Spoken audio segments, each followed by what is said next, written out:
சரி. திருவிழிமிழலையில் தானும் தன் அடியார்களும் இருக்கக்கூடிய மடத்திலே மதிய உணவு அளிக்க ஏன் காலதாமதமாகிறது? மாறாக நாவுக்கரசர் மடத்திலே உரிய நேரத்தில் எல்லோருக்கும் உணவளிக்கப்பட்டு விடுகிறதே, இது எதனால் என்று கேட்ட பொழுது சம்பந்தரை சார்ந்தவர்கள் சொன்னார்கள், நமக்கு கிடைக்கக்கூடிய காசானது சற்று மாற்று குறைவான காசு, அதாவது வாசின்னு பேர். அதுக்கு மாற்று குறைதலுக்கு வாசின்னு பேரு. ஆகவே இந்த காசினை கொண்டு நான் பொருளை வாங்குவதற்கு முதல்ல காசினது மதிப்பெண்ணுக்கு ஏற்றாற் போல செல்லுதற்கு உரியதாகிய காசுகளை பெற்று அதன் பின் தான் பொருளை வாங்க முடிகிறது. ஆனால் நாவுக்கரசருக்கு கொடுக்கப்பட்ட காசோ வாசில்லாத காசு, மாற்று குறையாத காசு. ஆகவே அவருடைய காசு எல்லா இடங்களுக்கும் செல்லும். அதனால அவரால் எளிமையாக உடனுக்குடனாக பொருளை வாங்கி உணவினை சமைத்து கொடுக்க முடிகிறது என்று சொன்னவுடனே சம்பந்தர் சொல்லுகிறார், சரி நான் இறைவனிடமே கேட்கிறேன். அதுதான் போன வகுப்புல நம்ம இறுதியாக பார்த்த பாட்டு.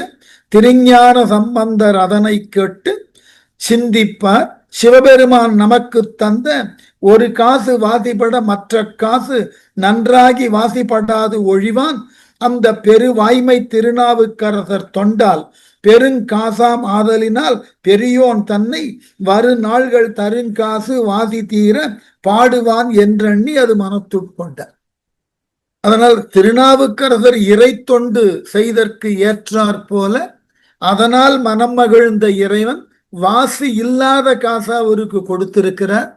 ஆனால் நமக்கு மட்டும் வாசு உடைய காசு கொடுத்திருக்கிறார். ஒரு கால் நான் நாவுக்கரசருக்கு இணையாக சிவத்தொண்டு செய்யவில்லை போலும் என்று மனத்தினுள் ஒரு சிறு ஐயம் வந்தது சம்பந்தருக்கு. இது ரொம்ப இயல்பு. இந்த மாதிரி அடியவர்களுக்கிடையே இது போன்றதாகிய சிந்தனை தோன்றலாமான்னு தோன்றும். இதற்கு வேற ஒரு இடத்துல ஒரு மேற்கோள் சொன்னால் புரியும். என்னவென்றால், நான்மறை காடு என்கின்ற வேதாரண்யத்துல நாவுக்கரசரும் ஞானசம்பந்தரும் சென்று அங்கு கதவானது மூடி இருக்க நாவுக்கரசர் ஒரு பதிகம் முழுவதும் பாடினார், கதவு திறந்தது. ஆனால் ஞானசம்பந்தர் ஒரு பாடல் பாடினார், கதவு மூடிக்கொண்டது.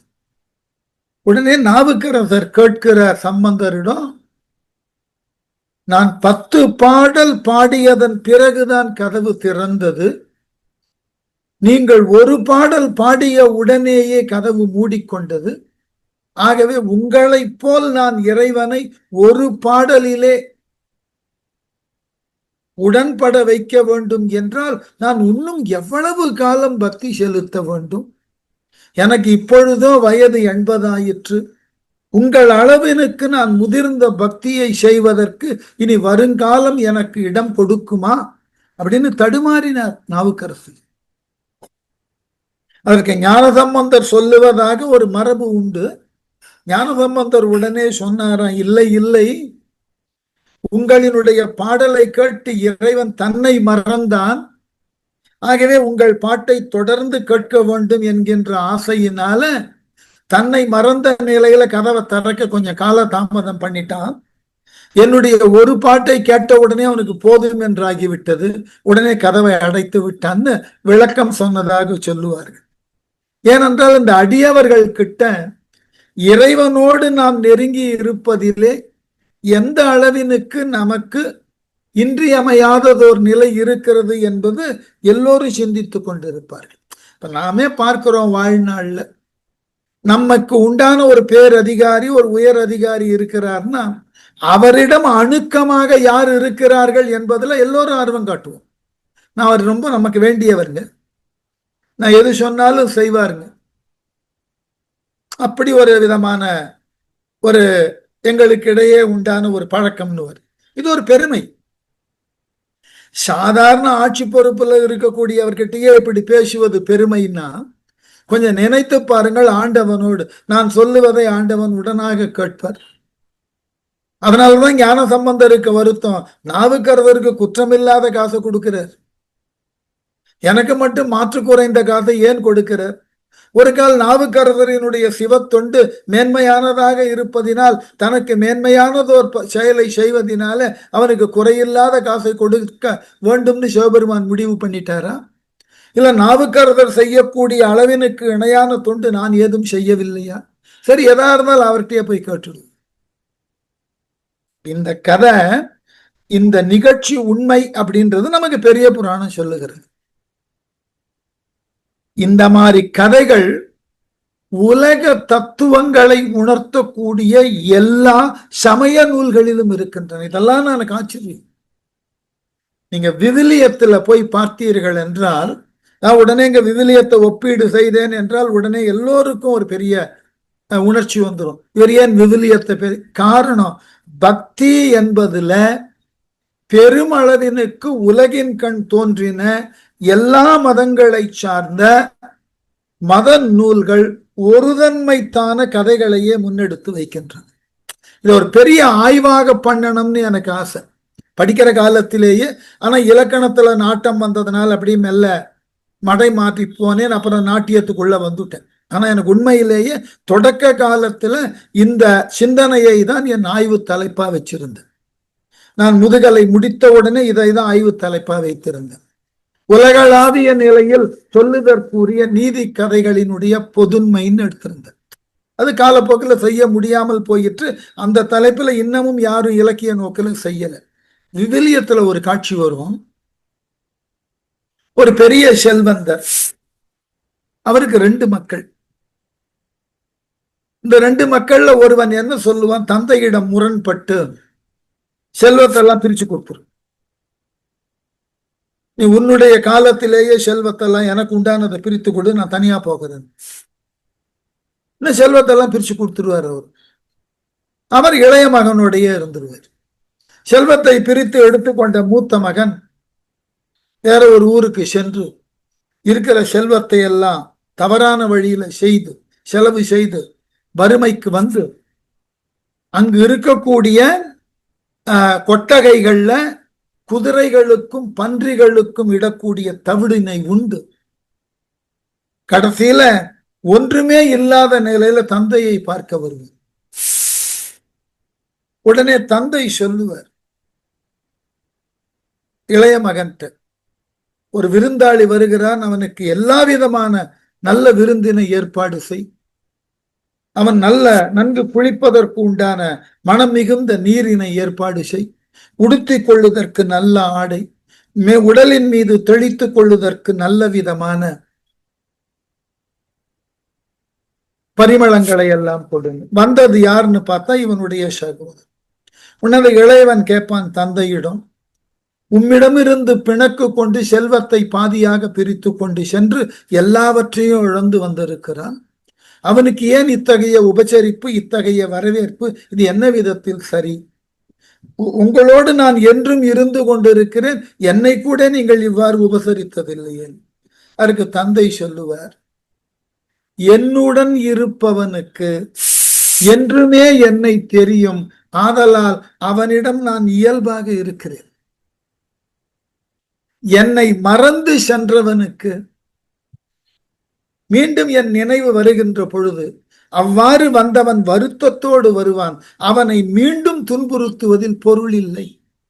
ஆகவே அவனை நல்ல விதமாக வரவேற்று அவனுக்கு உரிய தகுதி எது என்பதை உணர்த்தி அவனை முழுமையாக்கக்கூடியவனாக நாம் செயல்பட வேண்டுமே ஒழிய செய்த தவறினை மீட்டெடுத்து சொல்லி அவனை மேலும் துன்பத்தினுள் ஆழ்த்தக்கூடாது. இதே கதை தான் இப்ப இங்க பார்க்கிறோம்.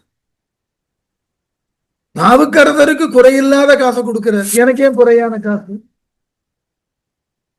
அவருக்கு ஆளுடைய பிள்ளையாகத்தானே நான் இருக்கிறேன். பிள்ளையாகிய எனக்கு வாசு குறைந்த காசு, தொண்டராக இருக்கக்கூடிய நாவுக்கரசருக்கு வாசி இல்லாத காசு. பிள்ளைகிட்ட என்ன உரிமையில வேணாலும் பேச, தொண்டர்கிட்ட பேச முடியுமா? யோசிச்சு பாருங்க. நம்ம வீட்டிலேயே ஒரு பணிமகன் இருக்கிறான், நம்ம பையனும் இருக்கான். பையனை கூப்பிட்டு விளையாண்டு அதை எடுத்து வைடா அப்படின்னு சொல்லலாம். ஆனால் நம்மகிட்ட பணியாட்களாக இருக்கக்கூடியவற்றை போயிட்டு டே எல்லாம் போட்டு சொல்ல முடியுமா? இதெல்லாம் தான் நடைமுறையில் இருக்கக்கூடிய அழகுகள். இது இறைமையோடு ஏன் பேசப்படுகிறதுனா உலகியலோடு தான் இறைமை. ஞாபகம் வச்சுக்கணும். இறைமையை உலகியலிலிருந்து தனித்தெல்லாம் பார்க்கக்கூடாது.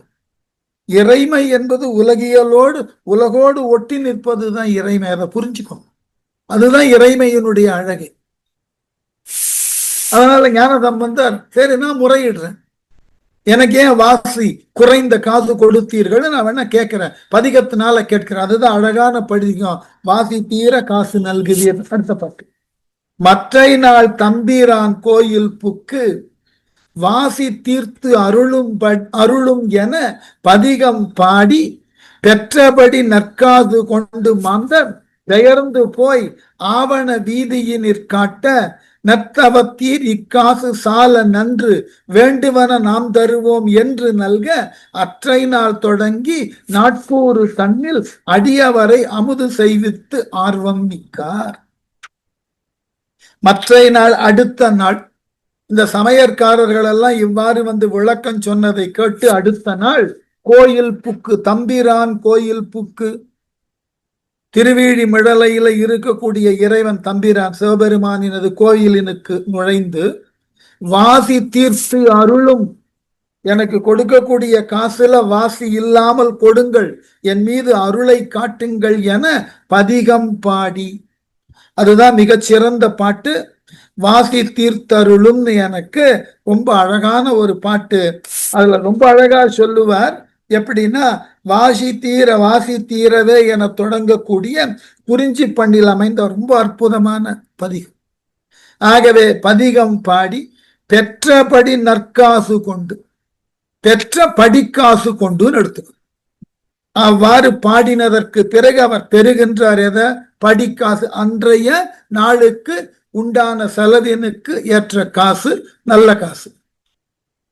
நற்காசு கொண்டு மாந்தர் பெயர்ந்து போய் அந்த காசை வாங்கி கொண்டு பணிமக்கள் எல்லாம் கடை வீதிக்கு போய், ஆவண வீதியில் கடை வீதி போய் காட்ட நற்றவத்தீர் இக்காசு சால நன்று வந்த அடியவர்கள்ட்ட பொருளை விற்கிறவர்கள் சொன்னார்களா, நல்ல காசை கொண்டு வந்தீர்கள், இதற்கு எல்லா பொருளும் தருகிறோம், வேண்டுவன நாம் தருவோம், இந்த காசுக்கு இணையா உங்களுக்கு என்ன பொருள் வேண்டுமானாலும் நாங்கள் தருகிறோம் என்று நல்க என்று கொடுக்க அற்றை நாள் தொடங்கி அந்த நாளில் இருந்து தினம் நல்ல காசே அவருக்கு கிடைத்ததா தொடங்கி நாட்கூறு தனில் அவ்வாறு அங்கு இருந்த நாட்கள் வரை, எவ்வளவு நாட்கள் இருந்தார்களோ பஞ்சம் தீர்ப்பதற்கு என்று இரு அடியவர்களும் எத்துணை நாள் திருவிழிமிழலையில இருந்தார்களோ அத்துணை நாளும் நல்க, நல்ல வாசு இல்லாத காசையை இறைவன் கொடுக்க அற்றை நாள் தொடங்கி நாட்கூறு தன்னில் அடியவரை அமுது செய்வித்தார் ஆர்வம் மிக்கார். தன்னை நாடி வரக்கூடிய அடியவர்களுக்கு உரிய நேரத்திலே ஞானசம்பந்தர் மடத்தினை சார்ந்தவர்கள் நேரத்தோடு உணவளித்து மகிழ்ந்தார்கள். அருவிலையிற் பெரும் காசும் அவையே ஆகி அமுது செய்ய தொண்டர் அளவிறந்து பொங்கி வருமவர்கள் எல்லார்க்கும் வந்தார்க்கும் மகிழ்ந்து உண்ண இன்னடிசில் மாளாதாக திருமுடி மேல் திங்களொடு கங்கை சூடும் சிவபெருமான் அருள் செய்ய சிறப்பின் மிக்க பெருமை தரு சண்பை நகர் வேந்தர் நாவுக்கரசர் இவர் பெரும் சோற்று பிறங்கல் இந்தார். எப்படி அடுத்த உதவி இறைவன் கொடுக்கிறார் பாரு.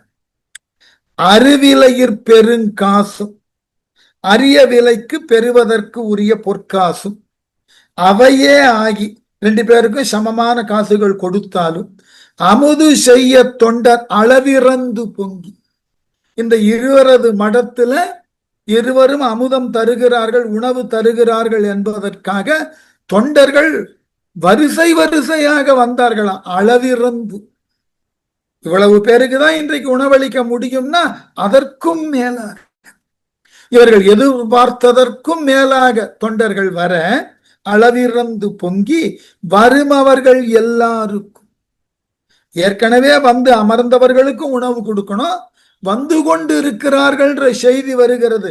வந்தாருக்கும் ஏற்கனவே இருக்கக்கூடியவர்கள், அன்றைக்கு வந்து புதியதாக சேர்ந்தவர்கள், இவர்கள் எல்லோருக்கும் மகிழ்ந்து உண்ண இன்னடிசில், அவர்கள் மகிழ்வோடு உண்ணுதற்கு சுவையான, அடிசில்னா உணவுன்னு அர்த்தம். அது ஒரு பொதுச்சொல். எல்லா விதமான உணவுகளை தன்னகம் கொண்டுள்ள, நம்ம சொல்றோம் இல்லையா ஆங்கிலத்துல, ஒரு ஃபுல் ஸ்கொயர் மீல், அதுக்கு பேர் அடிசில்னு பேர். ஆகவே அடிசில் அடிசில் மாளாதாக கொடுக்க முடியல, வந்து கொண்டே இருக்கிறார்கள். நீங்க வாய்ப்பு கிடைச்சாக்க, அன்பர்களுக்கு வாய்ப்பு கிடைச்சா, இந்தியாவில் 2 கோயில்களுக்கு சென்று நீங்கள் பார்க்கணும். ஒன்று பூரியில் இருக்கக்கூடிய ஜெகநாதர் ஆலயத்தினுடைய இறைவனுக்கு உண்டான படையலை தயாரிக்கக்கூடிய சமையல் கூடு. அத்துணை பேருக்கும் அந்த இடத்துல உணவு. சொல்லுகிறார்கள், ஆசியாவிலேயே மிகப்பெரிய சமையல் கூடு. எங்கிருந்துதான் பொருள் வருகிறது, எரிபொருள் எப்படி வருகிறது ஒன்றும் தெரியாது. சமைத்து கொண்டே இருப்பார்களா, வந்த பக்தர்களுக்கெல்லாம் உணவு பரிமாறிக்கொண்டே இருப்பார். நீங்க அதை வாய்ப்பு இருந்தா யூடியூப்ல பார்க்க. அதே போல அமிர்தசரஸ் பொற்கோவிலை சார்ந்துள்ள உணவு தயாரிக்கும் இடம். ஒரு நாளைக்கு குறைந்தபட்சம் 10 லட்சம் ரொட்டிகள் தயாரிக்க முடியும். அதற்கு அவர்கள் வைத்திருக்கக்கூடிய நவீன தொழில்நுட்ப கருவிகள் எல்லாம் அதுவும் யூடியூப்ல இருக்கு. பார்த்தீர்கள் என்றால் பிரமித்து போவீர்கள். வரக்கூடிய அத்துணை பேருக்கும், நான் ஏற்கனவே ஒரு சில முறை சொல்லி இருப்பேன், நெல்லை மாவட்டத்தில் இருக்கக்கூடிய மகாதேவ மலை, சதுரகிரி, இப்பெல்லாம் அது கூடாது என்று வனத்துறையினர் தடுத்து விட்டார்கள். முன்பெல்லாம் இந்த மலைக்கு மேல ஏறினா வரக்கூடிய அனைவருக்கும் உணவு.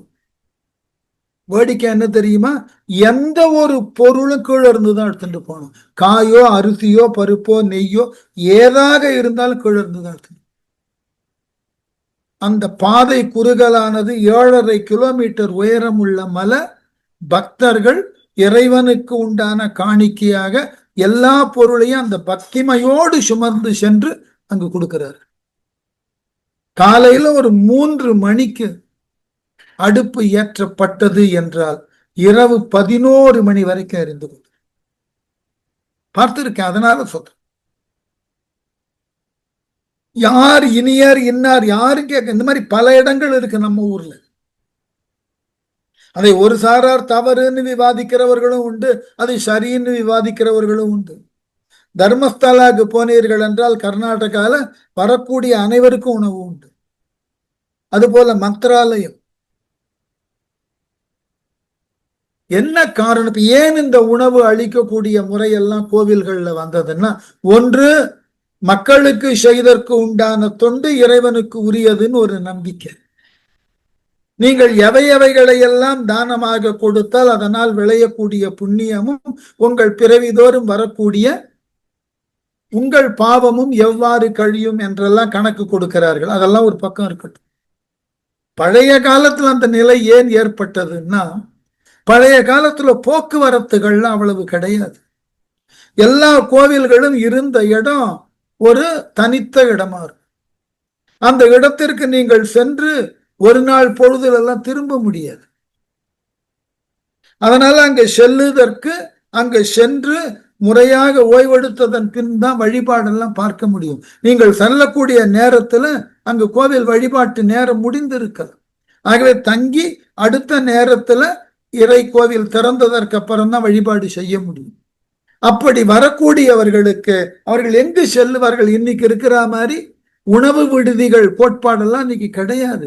இந்திய மண்ணுல நான் ஏற்கனவே சொல்லியிருக்கேன், உணவு விற்பது பாவம்னு கருதின மண் இது.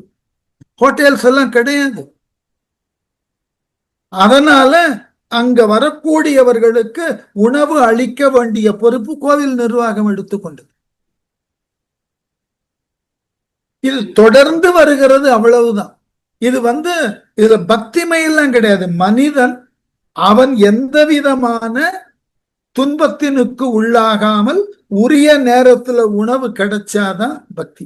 ஞாபகம் வச்சு வள்ளுவர் சொல்லிட்டார், சிறப்பொடு பூசனை செல்லாது வானம் வரக்கு மேல் வானோர்க்கும் ஈண்டு தானம் தவமிரண்டும் தங்கா வியன் உலகம் வானம் வழங்காது எனின். ரெண்டுமே தானமும் தவமும் ஒழுங்கா இருக்கணும்னா விளையணும் நல்லா. கடவுளுக்கே பூஜையும் விழாவும் நடக்கணும்னா வறுமை இல்லாமல் இருக்கும். இப்ப நமக்கு அதான் நம்ம வேடிக்கையாக சொல்லுவோம், இங்க சைவம் வைணவம் தானே ரெண்டு பேரு கிளைகளாக இருக்கு. சைவ கோவிலுக்கெல்லாம் போனாக்க பிரசாதம்ன்ற பேர்ல எதுவுமே கிடைக்காது தொடக்கத்துல. ஆனா வைணவ கோவில்களுக்கு போனா அவர்கள் கொடுக்கக்கூடிய பிரசாதத்தை நம்மால் உண்ண முடியாது, அவ்வளவு அதிகமா கிடைக்கும். உண்மை.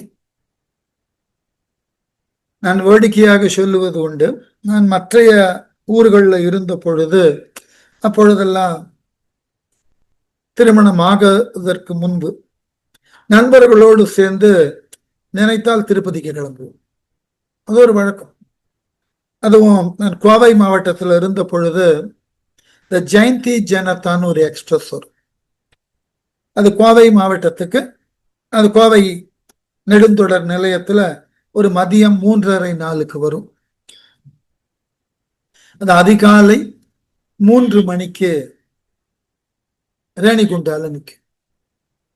அங்கு இறங்கி திருப்பதிக்கு ரேணிகுண்டா நெடுந்தொடர் நிலையத்திலிருந்து மலைக்கு பேருந்துகள் கிடைக்கும், ஆந்திர அரசின் பேருந்துகள். போயிட்டா ஒரு 3/4 மணி நேரத்துல போயிடலாம். போயிட்டு ஒரு 4 மணிக்கு தர்ம தரிசனம்னு ஒண்ணு இருக்கும். அப்பொழுதெல்லாம் நான் சொல்றது நான் 30-40 ஆண்டுகளுக்கு முன்பு. கூட்டம்லாம் இருக்காது. தர்ம தரிசனத்துல போய் நின்னாக்க அதிகபட்சம் 1 மணி நேரத்துல பெருமாளை பார்த்துள்ளது.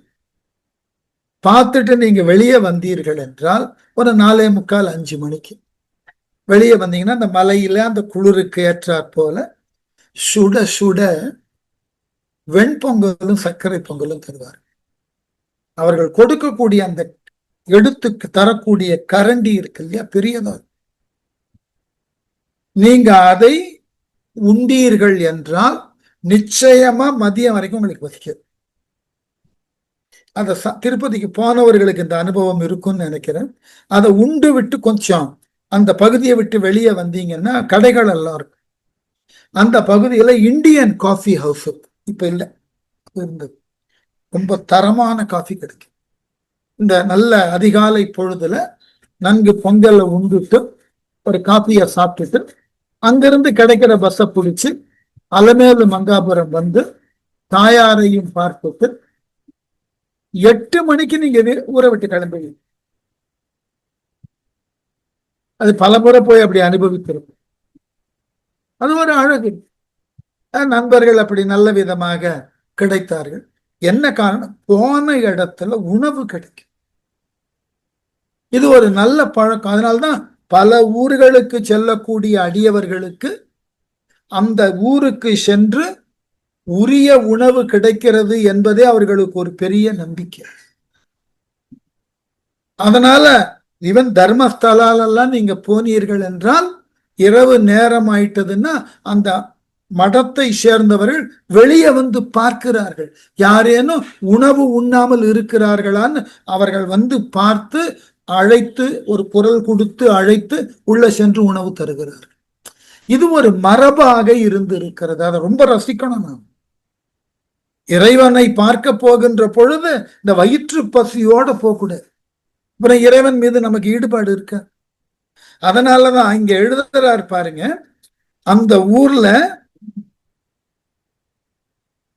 அளவிறந்து தொண்டர்கள் வருகிறார்கள், வருமவர்கள் வந்தார்கள், வந்து கொண்டிருப்பவர்களும் ஏற்கனவே அங்க நிரந்தரமாக சம்பந்தருக்கும் நாவுக்கரசருக்கும் தொண்டு செய்யக்கூடிய சிவனடியார்கள். இவ்வளவு பெரிய கூட்டம். அதனால மகிழ்ந்து உண்ண இன்னடிசில் மாளாதாக அவர்களுக்கு சமைச்சு போட்டு முடியல. அங்கு இருக்கக்கூடிய சமையல் கலை வல்லுநர்கள் ஆகிய அடியவர்களுக்கு புதிதாக அடியவர்கள் பெருகி கொண்டே வருகிறார்கள். அவர்களுக்கு உணவளிக்க முடியல. ஆக திருமுடி மேல் திங்களோடு கங்கை சூடும். கடவுளினுடைய கருணையை பாருங்க. தனது திருமுடி மேல் நிலவையும் கங்கையையும் சூடக்கூடியவராகிய சிவபெருமான் அருள் செய்ய இதுவரைக்கும் பொருள் வாங்கி சமைத்து போடுவதற்கு பைசா தான் கொடுத்தார், காசு தான் கொடுத்தார். அந்த காசை வச்சு இவர்கள் பொருள்கள் வாங்கி சமைத்து போடலாம்னா அடியவர்கள் பெருகி கொண்டே போகிறார். என்ன பண்றது? நாவுக்கரசரையும் சம்பந்தரையும் ரொம்ப வருத்தப்பட வைக்க கூடாதுன்னு சிவபெருமான் முடிவு பண்ணிட்டார். என்ன பண்ணாரா? அருள் செய்ய சிறப்பின் மிக்க பெருமை தரு சண்பை நகர் வேந்தர் நாவுக்கரசர் இவர் பெருஞ்சோற்று பிறங்கல் ஈந்தார். என்ன, இருவருக்கும் 2 பேர் மடத்திலையும் பெரிய அளவுல சோறாக மலை போல குவித்தாராம் சிவபெருமானை. எப்படி உங்களால உரிய நேரத்துல வரக்கூடியவர்களுக்கெல்லாம் சமைத்து போடுதல் உங்களுக்கு ரொம்ப சிரமமா இருக்கும். அதனால இப்ப நான் சாப்பாடாவே தரேன். நீங்கள் பொருளா காசாக கொடுத்து அதை கொண்டு பொருள் வாங்கி சமைத்து இந்த அடியவர்களுக்கு போடுவதில் ரொம்ப சிரமப்படுகிறீர்கள். அதற்கு பதிலாக நான் உணவாவே தரேன். எப்படி?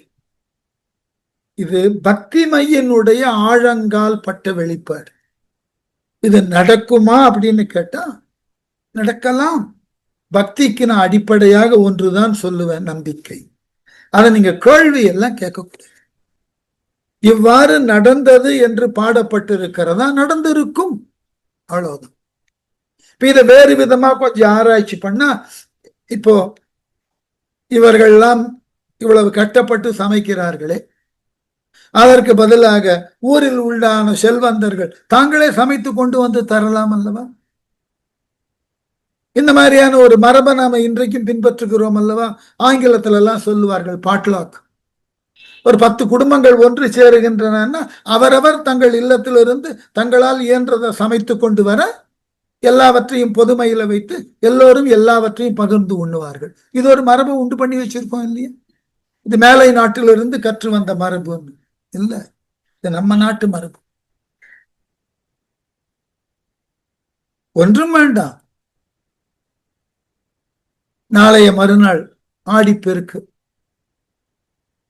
சென்னை போன்று இருக்கக்கூடிய நகரத்துல எல்லாம் ஆடிப்பெருக்கினுடைய பயனே முழுவதுமா தெரியாது. அதற்கு எங்கள் ஊருக்கு வரணும்னு சொல்லுவேன். நன்கு ஆறுகள் ஓடக்கூடிய தமிழக மண்ணுக்கு வரணும். ஆடிப்பெருக்கினுக்கு இறைவனுக்கு உரிய வழிபாட்டை செய்து பலவிதமான உணவுகளை தயாரித்து, சித்ரான்னங்கள்னு பேர், தயாரித்து ஆற்றங்கரைக்கு சென்று அந்த ஆறானது பெருகுவதினால்தான் எங்களினுடைய வாழ்வும் வளமும் பெருகுகிறது என்று சொல்லி அந்த ஆறினை தெய்வமாக, பெண் தெய்வமாக கருதி காதோலை கருகமணியோடு தீபத்தை ஏற்றி அந்த ஆற்று வெள்ளத்திலே விட்டு அந்த தெய்வமானது வற்றாது எங்களுக்கு வளம் தர வேண்டும் என்று வேண்டிக் கொண்டு, அதன் பிறகு அவர்கள் கொண்டு வந்த படையல்களை எல்லாம் இறைவனுக்கு அந்த நீரினது பெண் தெய்வத்தினுக்கு படைத்து, கங்கை என்றால் கங்கை மாதா, காவிரி என்றால் பொன்னித்தாய், இவர்களுக்கு படைத்து எல்லோரும் அமர்ந்து உண்ணுவார்கள். அப்ப யார் வந்தாலும் யாருக்கு வேண்டுமானாலும் இவர்கள் உணவை அளிப்பார்கள். அது ஒரு அழகான வாழ்க்கை முறை. ஆடிப்பெருக்கில் போய் பார்க்கும். இந்த ஆடிப்பெருக்கில் இது இறை வழிபாடு என்பது, வளத்தை பாதுகாக்க வேண்டும் என்பது ஒரு மரபு. தேங்க்ஸ் கிவிங்னு சொல்றோம் இல்லையா? இயற்கை நமக்கு கொடுத்த சீதனத்திற்கு நன்றி சொல்லுதல். மற்றொரு உலகியல் வழக்கம் என்ன தெரியுமா?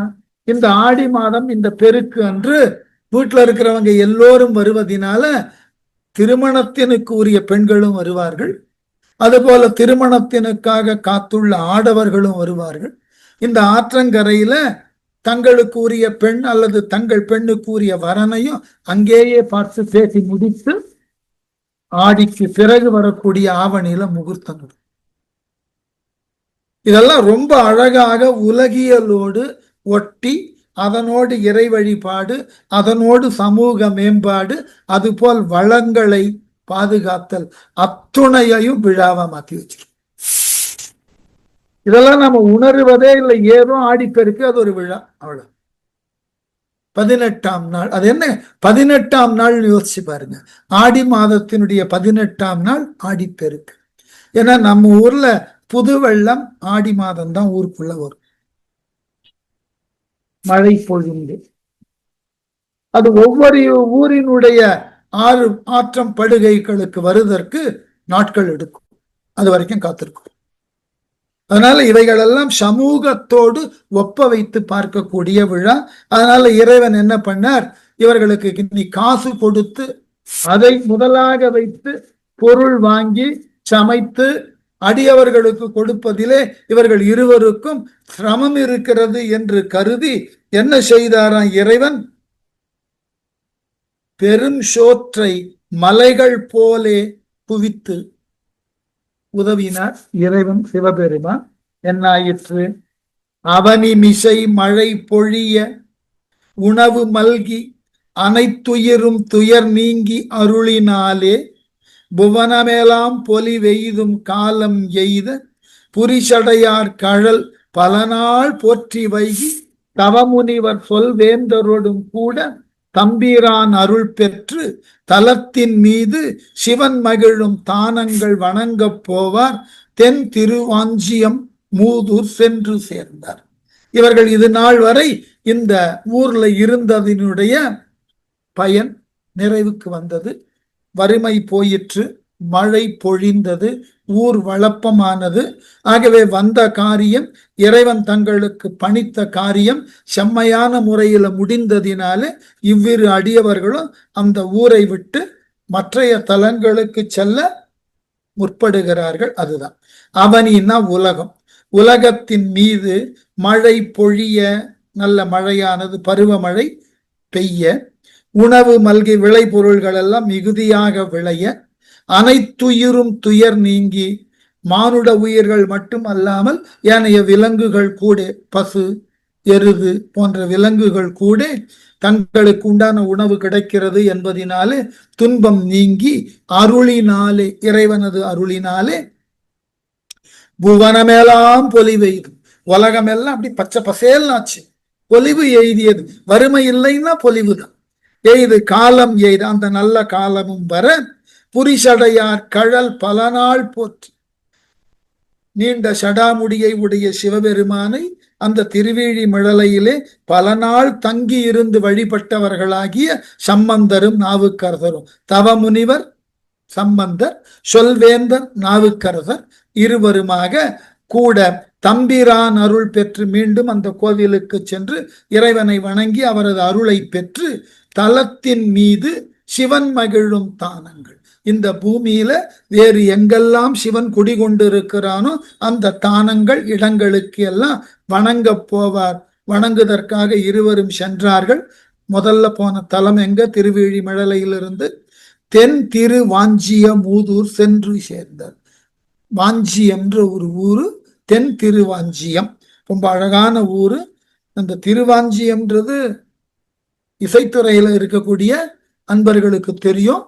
அந்த ஊர்ல ஒரு மிகப்பெரிய இசைக்கலைஞர் இருந்தார்.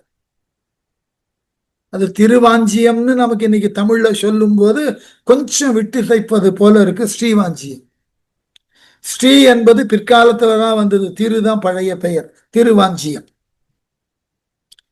நீடு திருவாஞ்சியத்தில் அமர்ந்த முக்கண் நீலமிடற்று அருமணியை வணங்கி போற்றி பாடொலி நீர் தலையாலங்காடு மாடு பரமர் பெரு வேளூரும் பணிந்து பாடி நாடு புகழ் தனி சாத்தங்குடியில் நன்னி நம்பர் திரு கரவீரம் நயந்து பாடி தேடு மறைக்கு அரியார்த்தம் விளமர் போற்றி திருவாரூர் தொழ நினைந்து சென்று புக்கர். இதெல்லாம் தான் கவிஞர்கள்ட்ட இருக்கிற அழகு. வரிசையா ஊர் பேரை எப்படி தொகுத்து கொண்டே வர்றாருன்னு பாருங்க. எங்க போனாரா, நீடு திருவாஞ்சியத்தில், பெருமை நீடுன்னா புகழ் மிகுந்த, புகழ் மிகுந்த திருவாஞ்சியத்தில் அமர்ந்த அங்கு இருக்கக்கூடிய முக்கணன், 3 கண்ணை உடைய நீளமிடற்று அருமணியை, கண்டத்திலே கருமையை உடைய சிவபெருமானை வணங்கி போற்றி அங்க பாடியிருக்கிறார்கள். பாடொலி நீர் தலையாலங்காடும் ஆடி. தலையாலங்காடு ஞாபகம் வச்சிருக்கணும். இந்த தலையாலங்காடுன்றது ஆலங்காடுன்றது ரெண்டு ஊர். ஒன்று சென்னைக்கு அருகில இருக்கக்கூடிய திரு ஆலங்காடு, அதுபோல இது தலையாலங்காடு. ஆகவே இது தஞ்சை மாவட்டத்தில் ஒரு ஆலங்காடு உண்டு. அது போல அதுக்கும் திருவாலங்காடுன்னு தான் பேரு. அதுபோல சென்னையில அருகில் திருவாலங்காடு இருக்கு. இந்த திருவாலங்காடு தான் காரைக்கால் அம்மையார் தொழுத தலம் சென்னைக்கு அருகில் இருக்கிறது. அது சிவனுக்கு உண்டான உரிய தலம். இது ஏன் இவ்வளவு தெளிவா சொல்லுகிறேன்னா, என் தாய் வழி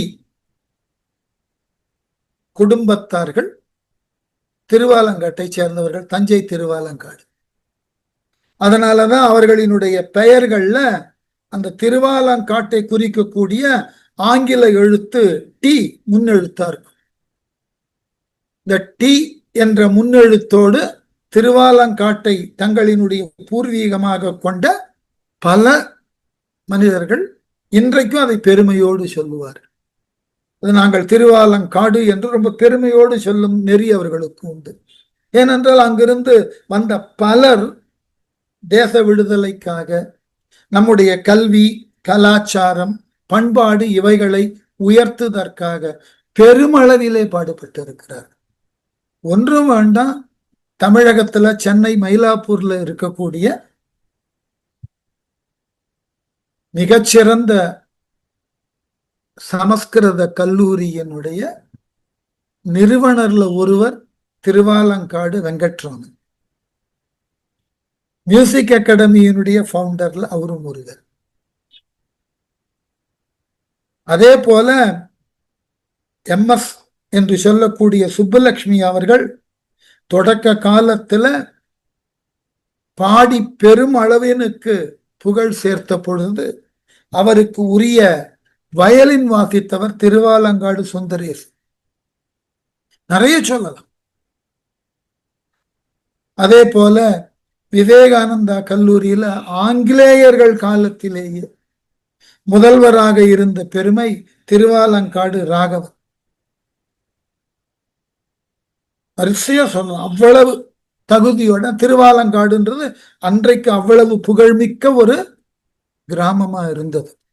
அதனாலதான் தலையாலங்காடு மாடு அதுக்கும் போயிட்டு அதன் அருகில் உள்ள பரமர் பெருவேளூர், சிவபெருமான் குடிகொண்டிருக்கக்கூடிய பெருவேளூர் அந்த தலத்திற்கு சென்று பணிந்து பாடி, அங்கும் சென்று இறைவனை வணங்கி பாடி, நாடு புகழ் தனி சாத்தங்குடி, திரு சாத்தங்குடி என்ற மிக அழகான சிவத்தலம் போய் பார்க்கணும். நான் நினைச்சுக்கிறது உண்டு,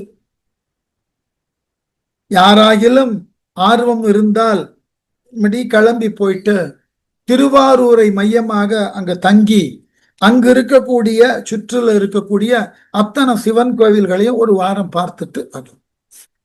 அதுபோல குடந்தை என்கின்ற கும்பகோணத்துக்கு போனாக்க கும்பகோணத்துல இருந்து கொண்டு பல தலங்களை பார்க்க முடியும். நவகிரக தலங்களை பார்க்கலாம், பெருமாள் தலங்கள் இருக்கு, சிவத்தலங்கள் இருக்கு. ரொம்ப அற்புதமான இடம். அதுபோல மயிலாடுதுறையை மையமாக வைத்துக் கொண்டு பல தலங்களை போய் பார்த்துட்டு, மயிலாடுதுறைக்கு அருகில் தான் சீர்காழி, வைத்தீஸ்வரன் கோவில், சாய்க்காடு போகலாம் வரிசையா. ஆக்கூர், மயூரநாதர், அதற்கு அடுத்து ஆக்கூருக்கு அடுத்து பார்த்தீர்கள் என்றால் தில்லையாடி, அப்புறம் அபிராமி பட்டர் வாழ்ந்த திருக்கடையூர். அப்படி சிவத்தலங்கள் பார்த்து பார்த்து மகிழல். அதாவது ஏதாவது ஒரு ஊரை மையமாக வைத்துக் கொண்டு அங்கு ஒரு வாரம் தங்க. தினம் காலையில ஒரு கோவில், மாலையில ஒரு கோவில் பார்த்தாலே போதும். அதற்கே நமக்கு அந்த 7 நாட்கள்லாம் பத்தாது. அதாவது கோவிலுக்கு போயிட்டு அவசர அவசரமாலாம் வரக்கூடாது. அந்த கோவிலை அணுவாக ரசித்து பார்க்கணும். இந்த கட்டிடக்கலை, அந்த கோவிலுக்கு உண்டான புராண மரபு, அங்கு இருக்கக்கூடிய இறைவன் இறைவியரினுடைய ஆளுமை, கேட்பதற்கு ஆள் இல்லையே அங்க இருக்கிறவர்கள் காத்திருக்கிறார்கள். போனீர்கள் என்றால் ரொம்ப அழகா அடுத்து விவரங்கள் சொல்லுவார். அதெல்லாம் ஒரு பெரிய வாய்ப்பு. அதனாலதான் சாத்தங்குடியில் நன்னி நம்பர் திரு கரவீரம் நயந்து, நம்பராகிய சிவபெருமான் அருளக்கூடிய கரவீரம் திருக்கரவீரம் என்ற கோவிலுக்கும் சென்று நயந்து பாடி, அங்கும் இறைவனை பணிவோடு பாடி, தேடு மறைக்கு அறியார் வேதங்களாலும் தேடுதற்கு அரியவரான சிவபெருமான் குடிகொண்டுள்ள விளமர் போற்று திரு விளமர் என்ற தளத்தினுக்கு சென்று கடைசியில் எங்க சென்றார்கள்? திருவாரூர் தொழ நினைந்து சென்று புக்கார். இருவருமாக சேர்ந்து இறுதியில திருவாரூருக்கு சென்றார்கள். குறிப்புரை: திருவாஞ்சியத்துல வன்னி கொன்றை என்று தொடங்கக்கூடிய பதிகம் இந்தள பண்ணில் பாடியிருக்கிறார்.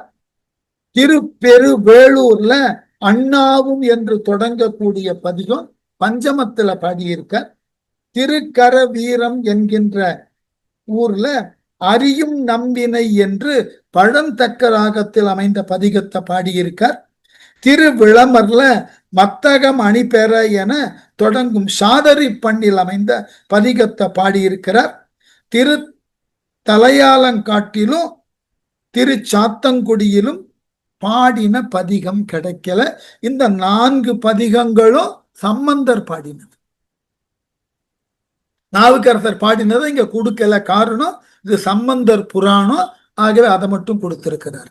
இந்த 6 தலங்கள்ல 4 தலங்கள்ல பாடின பதிகங்கள் கிடைத்திருக்கின்றன.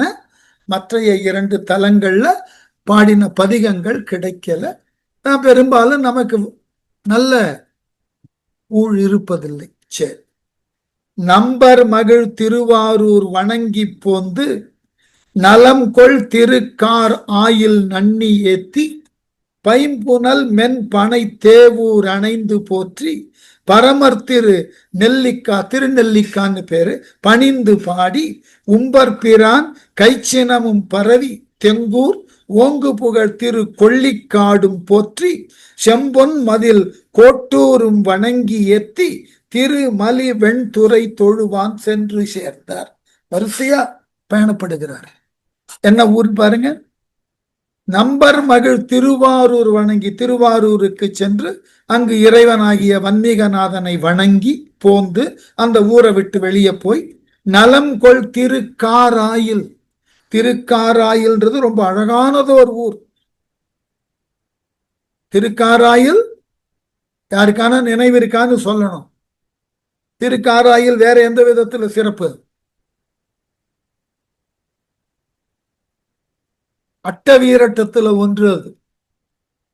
ஆகவே நலங்கொள் திருக்காராயில் நன்னி ஏத்தி பைம்புனல் மென் பனை தேவூர் அணைந்து, மிகுதியான நீர் வளத்தினால் செழிக்க வளர்ந்திருக்கக்கூடிய வயல் வெளிகளை கொண்டுள்ள தேவூர் என்கின்ற ஊரினுக்கு சென்று அங்கு இறைவனை பாடி பரமர் திரு நெல்லிக்கா பணிந்து, தேவர்களுக்கு எல்லாம் தலைவனாகிய அந்த பரமன் இருக்கக்கூடிய திரு நெல்லிக்கா என்ற ஊரினுக்கு சென்று அங்கு இறைவனை பாடி பணிந்து உம்பர் பிரான் தேவர்களுக்கு தலைவனாகிய கைச்சினமும் பரவி, அவர்களினுடைய கைச்சினமும் பரவினாக்க அவருடைய கையின் கண் உள்ள சின்னங்களை பாராட்டி.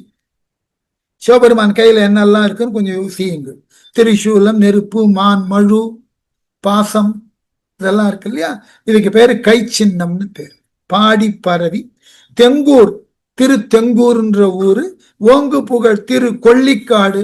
இன்றைக்கு கொள்ளிக்காடு ரொம்ப விசேஷமாக பேசப்படக்கூடிய ஒரு ஊர். நவகிரக தலத்துல ஒரு தலமாக அதை வைத்து அங்கு சென்று வழிபட்டால் அந்த கிரகங்களினது தோஷங்கள் போகும்னு நம்புகிறார்கள். திரு கொள்ளிக்காடு போற்றி செம்பொன் மதில் கோட்டூர். அங்க ஒரு கோட்டூர் இருக்கு. எனக்கு தெரிஞ்சு 4 கோட்டூர் உண்டு. இப்ப நான் இருக்கக்கூடிய இடம், நான் பிறந்த ஊரும் கோட்டூர் தான், கோவை மாவட்டத்துல. அது போல தஞ்சை மாவட்டத்துல திருவாரூர் பக்கத்துல கோட்டூர் இருக்கு. வணங்கி அது மாதிரி கும்பகோணம் அருகில் மற்றொரு கோட்டூர் இருக்கு. ஏத்தி திருமலி வெண்துறை தொழுவான். வெண்துறை என்கின்ற தலத்தினுக்கு சென்று, திருவெண்துறை அங்க சென்று இருவரும் இறைவனை பாடினார்கள். இப்ப இந்த குறிப்பை சொல்லணும் இல்லையா? திருக்காராயில்ல நீரனே என்று தொடங்கக்கூடிய பதிகம் இந்தள பண்ணில் அமைந்தது.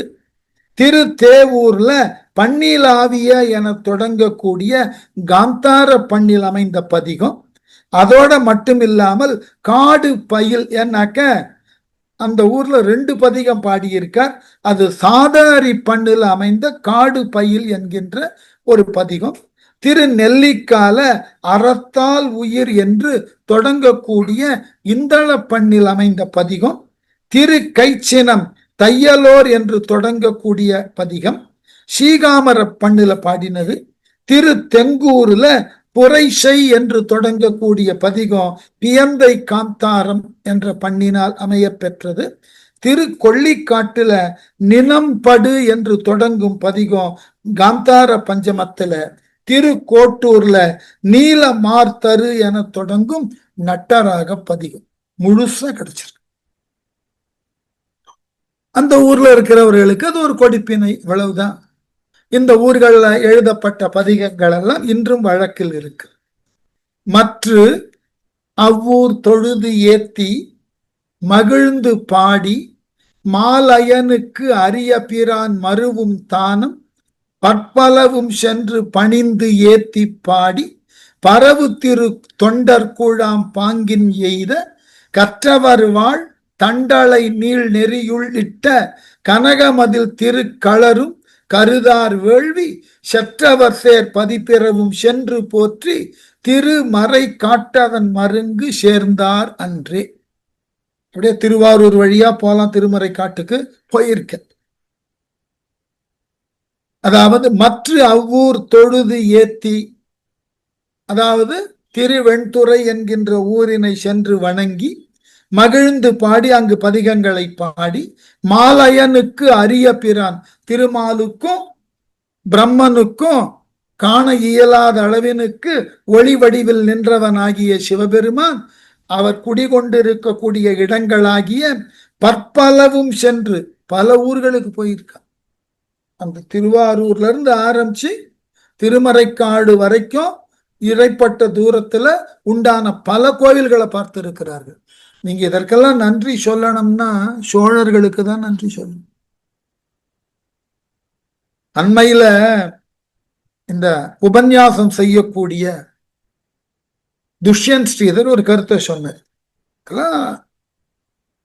நான் இந்தியாவில் பல ஊர்களுக்கு போய் பிரசங்கங்கள் எல்லாம் செய்திருக்கிறேன். ஆனால் தென்னகத்தில் குறிப்பாக தமிழகத்தை போன்றதொரு நகரத்தை நீங்க எங்குமே உலகில் பார்க்க முடியாது. என்ன காரணம்னா பல்லவர்கள், சோழர்கள், பாண்டியர்கள், சாளுக்கியர்கள், பின்னர் வந்த நாயக்கர்கள், மராட்டியர்கள், அத்துணை மன்னர்களும் தங்கள் வாழ்நாள்ல பெருமளவு கோயில் கட்டுதலில் தங்களை ஈடுபடுத்தி கொண்டிருக்கிறார். அத்துணை பேர் யோசித்து பாரு. நான் நினைச்சு பார்க்கறது உண்டு, இவ்வளவு கோவிலை கட்டுவதன் காரணம் இவர்கள் எல்லாம் மூடர்களா? நாம இன்றைக்கு ஒரு பக்கம் இருந்து கொண்டு சொல்லுகிறோம் கடவுள் இல்லை. நாம இன்றைக்கு சொல்லல இந்த கோட்பாட்டை. தேவாரங்களை எடுத்து படித்து பாருங்கள், தேவாரங்கள்லயே வருகிறது. நாத்தீகம் உரைப்பார்னு எழுதுறார் சுந்தரர், நாத்தழும்பேற உரைப்பார். அந்த காலத்திலும் இருந்திருக்கு. அப்ப அவைகளை எல்லாம் மீறி இத்துணை மன்னர்களும் தங்கள் வாழ்நாள்ல ஏதாகிலும் ஒன்றை சாதிக்க வேண்டும் என்றால் அது இறைவனுக்கு ஒரு கோவில் எடுப்பதுதான் சாதனைன்னு நினைத்து, ஒவ்வொரு கோவிலும் சாதாரண கோவில் அல்ல. நீங்கள் அந்த கோவிலினை, அதற்கு தான் நான் சொல்லுவது, நிதானமா போய் பார்க்கணும். அந்த கோவில்கள் இருக்கக்கூடிய இன்றைய நில அமைப்பை போய் பார்த்தீர்கள் என்றால் ரொம்ப குறுகிய கிராமமா இருக்கும். ஆனால் அங்க இருக்கக்கூடிய கோவிலினுடைய அளவை பார்த்தீங்கன்னா மிரட்சியா இருக்கும். இந்த ஊர்ல இவ்வளவு பெரிய கோவிலான் தெரியாமல அவர்கள் கட்டியிருப்பார்கள். யோசிச்சு பாருங்க.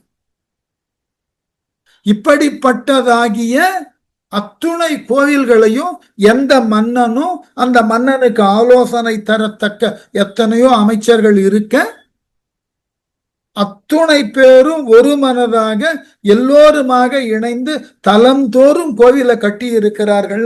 அவர்கள் என்ன மூடர்கள்? அத்துணை கோயில்கள் இருக்குன்னு அவர் சொன்னார் துஷ்யன். நான் விளக்கங்கள் நான் இப்போ உங்ககிட்ட பேசிக் கொண்டிருக்கேன். ஏன் இவ்வளவு கோவில்களை கட்ட வேண்டிய தேவை ஏற்பட்டது? எல்லோரும் ஒன்றை உணர்ந்து இருக்கிறார்கள். நாம் என்னதான் பெரியவனாக இருந்தாலும் நம்மை காட்டிலும் மேலானதோர் ஒரு பெரியவன் இருக்கிறான். அதுதான் நமக்கு அடிப்படையில் ஆற்றலை தருகிறது என்ற நம்பிக்கை. எவ்வளவு பெரிய விஷயம்! ஆளக்கூடிய மன்னன் எல்லாம் முடி மன்னர்கள், ஃபியூடல்ஸ். சோழனோ பல்லவனோ அவர்கள் எடுக்காத படை இல்லை, பெறாத வெற்றி இல்லை.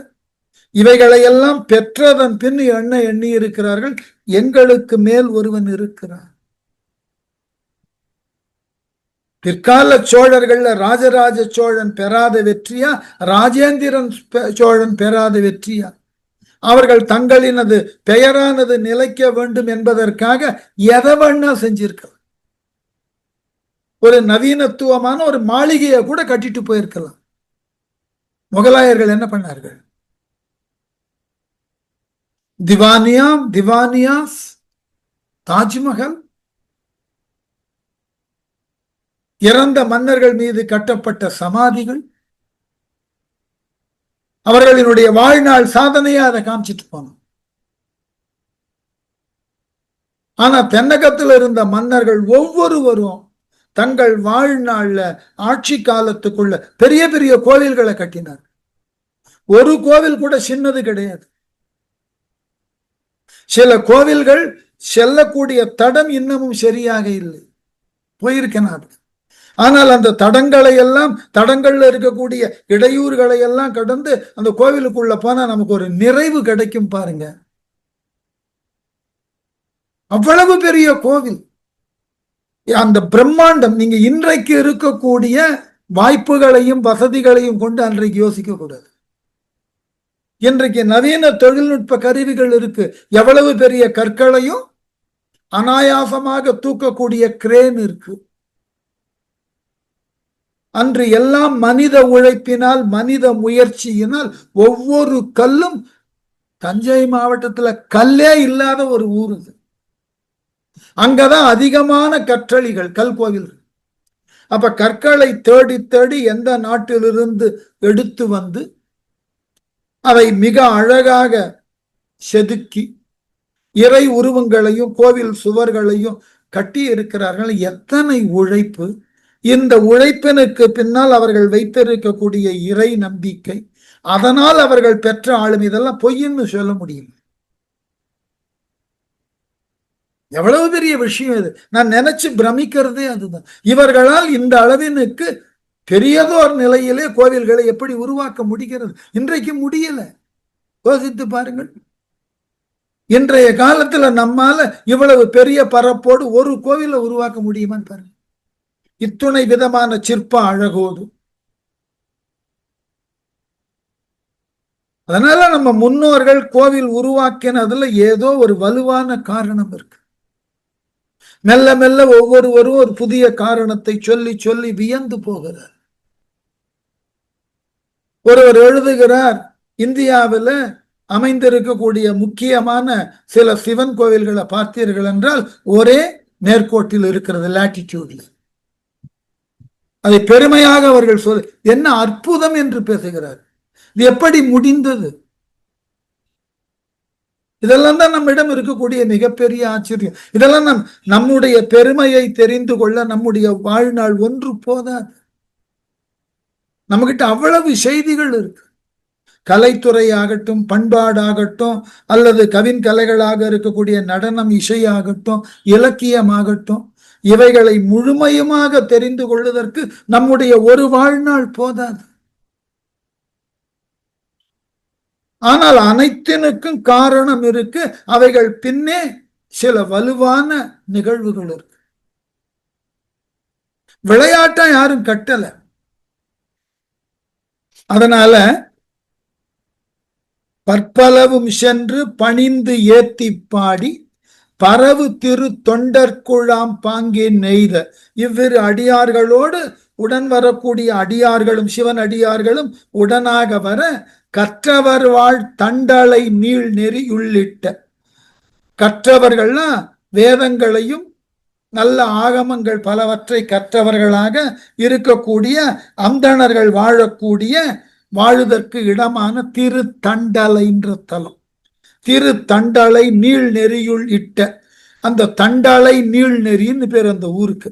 அந்த ஊர் உட்பட கனகமதில் திரு களரும் பொன்னால் மதில் கட்டப்பட்டது போன்று இருக்கக்கூடிய பொன் மதிலை உடைய திருக்களர் என்கின்ற தலத்தினுக்கும் களரும் கருதார் வேள்வி செற்றவர் பகைவர்களின் வேள்வியை அழித்த ஆபிச்சார வேள்வியை அழித்தவராகிய இறைவர் எழுந்தருளியுள்ள பதிப்பிறவும் சென்று ஏனைய பிற ஊர்களுக்கும் சென்று போற்றி திருமறை காட்டதன் மருங்கு சேர்ந்தார் அன்று. இருவரும் வேதாரண்யம் என்று சொல்லக்கூடிய திருமறை காட்டினுக்கு அடியவர்கள் புடைசூழ சென்று சேர்ந்தார்கள். இப்ப இந்த பாடல்ல சொல்லப்பட்ட ஊர்கள்ல என்னென்ன பதிகங்கள் எழுதினார்? திருவெண்துறையில ஆதியன் என தொடங்கும் பஞ்சம பண்ணில் அமைந்த பதிகம் மருவும் தானம் பற்பலவும் என்பது குன்றியூர் திருச்சிற்றேமம் மணலி முதலாயினவாக கூடிய ஊர்கள் என்கின்ற ஆய்வு இருக்கிறது. திருச்சிற்றேமத்தில் அருளிய பதிகம் நிறை வெண்திங்கள் என்று தொடங்கக்கூடிய கொல்லி கவ்வானத்தில் அமைந்த பதிகம். அப்புறம் மற்ற 2 பதிகளில் அருளிய பதிகங்கள் கிடைக்கல. திரு தண்டலை நீள்நெறியில் அருளிய பதிகம் விரும்பும் திங்கள் என தொடங்கும் கௌசீக பண்ணில் அமைந்த பதிகம். திரு களரில் அருளிய பதிகம் நீர் உளார் என தொடங்கும் சீகாமர பண்ணில் அமைந்த பதிகம். பதிப்பிறவும் அங்கேயும் சொன்னதுனால மங்களம், திருமுகத்தலை, களப்பால் தகட்டூர், திரு குன்றலூர், திரு கடிக்குளம், திரு இடும்பாவனம், திரு உச்சாதனம் முதலாயின தலங்களாக இருக்க வேண்டும். இவற்றில் முதல் 5 பதிகங்கள் கிடைத்துள்ளது. மற்ற 3 பதிகளை வணங்கிய செய்தியை பின்னர் வேற ஒரு பதிகத்துல சம்பந்தரை குறிப்பிடுகிறார். அதனால நினைச்சு பாருங்க. இன்றைக்கும் மன்னிக்கணும், திருவாரூர்ல இருந்து நான்மறைக்காடு போகக்கூடிய பாதையில இத்தனை ஊரும் இருக்கு.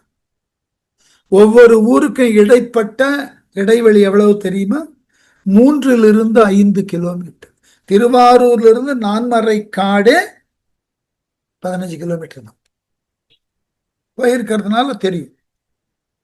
இந்த இடைப்பட்ட இத்தனை ஊர்கள் சொல்லுகிறார்களே, இத்தனை ஊர்களுக்கு இடைவெளி ரொம்ப அதிகபட்சம் 5, குறைந்தபட்சம் 3 கிலோமீட்டர். அப்ப இத்துணை குறைந்த இடைவெளிக்கு உட்பட்ட தலங்கள்ல இவ்வளவு பெரிய கோவில்களை உருவாக்கி இருக்கு. வாழ்நாள்ல எவ்வளவு பயனுள்ளதானவற்றை செய். ஆட்சி பொறுப்புல இருக்கிறவன் தன் ஆட்சிக்கு பிறகு வரக்கூடியவர்கள் எப்படிப்பட்ட செயலை செய்ய வேண்டும் என்பதற்காக முன்னோடியாக அறச்சாலையை கட்டினான், கோவிலை கட்டினான். அதன் மூலமாக வரக்கூடிய சமூகம் மேம்பட வேணும்னு சிந்தித்தோம். அந்த சிந்தனையின் பயனா இதெல்லாம் நடந்தது. இன்றைக்கு ஆட்சி பொறுப்புல இருக்கிறவன் என்ன நினைக்கிறான்? நம்ம ஆட்சி பொறுப்புல இருந்த பொழுது நாம எவ்வளவு சம்பாதித்தோம், நம்முடைய குடும்பத்தாருக்கு எவ்வளவு சேர்த்து வைத்தோம்னு செயல்படுறான். அவனுக்கு பின்னாடி வர்ற ஆட்சிக்காரன், ஆட்சிக்கு உரியவன் முன்னோன் என்ன சம்பாதித்தானோ அவனை விட ஒரு படி நான் அதிகமா சம்பாதி. நாங்கள் வேடிக்கை, நான் கல்லூரியில் ஆசிரியரா இருந்தது எல்லாருக்கும் தெரியும். என்னுடைய பணி ஆசிரிய பணியில கடைசி ஒரு 10-12 ஆண்டுகள் தேர்வு தாள்களை திருத்தறத நிறுத்திட்டேன், போறதில்லை.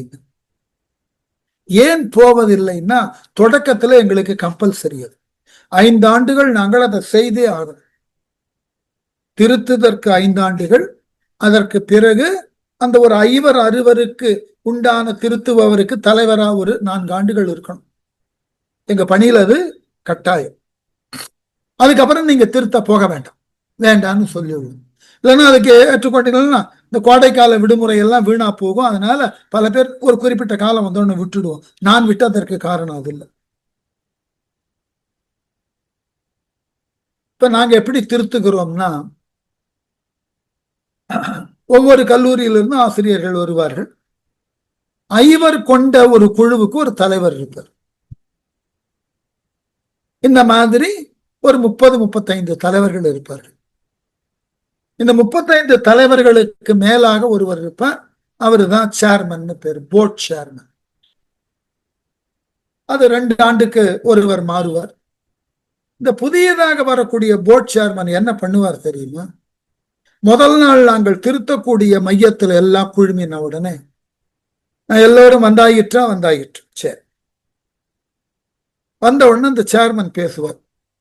போன ஆண்டு சேர்மனாக இருந்த அவர் பெயரை சொல்லி, அந்த பேராசிரியர் சேர்மனாக இருந்தார், அவர் காலத்துல இந்த குறிப்பிட்ட தாள்ல 87 விழுக்காடு தேர்ச்சி பெற்றிருக்கிறார்கள். நான் இப்பொழுது சேர்மனாக பொறுப்பேற்றிருக்கிறேன். ஆகவே என்னுடைய இந்த பொறுப்புல குறைந்தபட்சம் 90 விழுக்காட்டு பேராவது தேர்ச்சி பெற வேண்டும். 87 90. அதற்கு ஏற்றாற்போல் பேப்பரை திருத்துங்கன்னு குறிப்பு கொடுத்து, படித்து பார்த்து அவன் தகுதி என்ன, தரம் என்ன, அதெல்லாம் பார்க்காத. எனக்கு முன்னாக இருந்த சேர்மன் காலத்துல 87% ரிசல்ட், என் பீரியட்ல 90 இருந்தாதான் எனக்கு கௌரவம். அதனால என்ன ஆகும்? மிக மோசமாக எழுதியவர்களையும் கொண்டு போயிட்டு தேர்ச்சி பெற்றவர்களை அறிவிக்கணும். அதையேதான் இப்ப ஆட்சியிலே நடக்குது. எனக்கு முன் இருந்தவன் இவ்வளவு சம்பாதிச்சுட்டு, நான் இப்பொழுது ஆட்சிக்கு வந்திருக்கிறேன், இந்த 5 ஆண்டு நான் ஆளப் போகிறேன், அடுத்த 5 ஆண்டு கிடைக்குமோ கிடைக்காதோ தெரியாது. ஆகவே இந்த 5 ஆண்டுக்குள் எவ்வளவு ஈட்ட வேண்டுமோ ஈட்ட வேண்டும். இதுதான் பழைய கால மன்னர்கள் ஃபியூடல்ஸா இருந்தாலும், முடியாட்சி மன்னர்கள், அவர்கள் செய்வதை யாரும் கேட்க முடியாது. அப்படி இருந்தவர்களை கூட சமூகத்தினுக்கு நல்லதை செய்யணும்னு ஆசைப்பட்டார். ஆனா மக்களால் தேர்ந்தெடுக்கப்பட்ட ஜனநாயகவாதிகளாக இருக்கக்கூடிய, மன்னிக்கணும், ஜனநாயக வியாதிகள் சமூகத்தை எந்த விதத்திலும் பண்படுத்தல, மேலும் மேலும் இதை புண்படுத்தி கொண்டிருக்கிறார்கள். அந்த நோக்கில இந்த பெரிய புராணம் படிக்கின்ற பொழுது எவ்வளவு மேன்மையான சிந்தனையோடு அன்று இருந்த மன்னர்கள், மக்கள் இருந்திருக்கிறார்கள்னு புரிகிறது. என்றது இல்லை. நன்றி.